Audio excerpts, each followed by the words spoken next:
But do you hear me though? Zviri kunzwika here? Zviri kunzwika here? Zviri kusvika here? Ukaona uri munhu wekuti pari kuchemwa, vamwe vari kubata maoko, iwe uri busy kuzevezera kuti ari kunzi anga akaromba. Pamwe ndiwe wakaromba shavire guwa.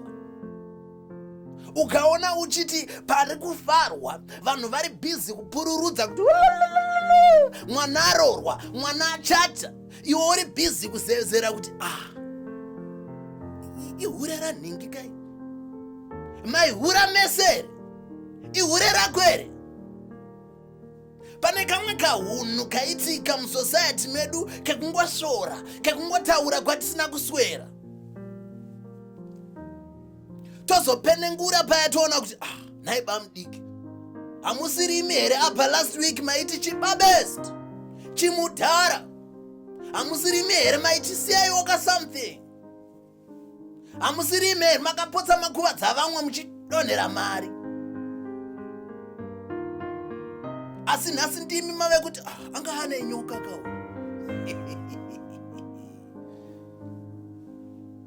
Kunai vanzvadzi, hamusiri imi here apa muri kuti fry us, we are your onions. Zvadii manje? Hamusisiri onion.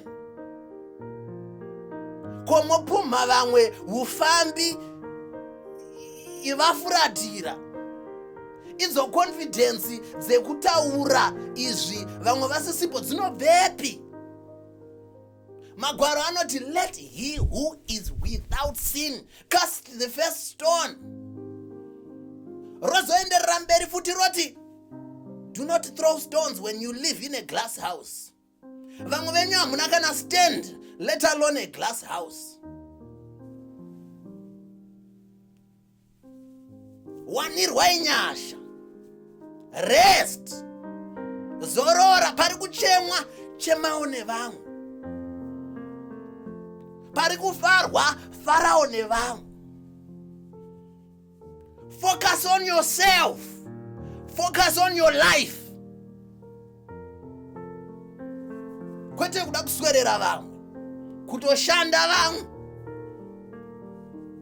iwe uchiswerera mvura kunge radiator.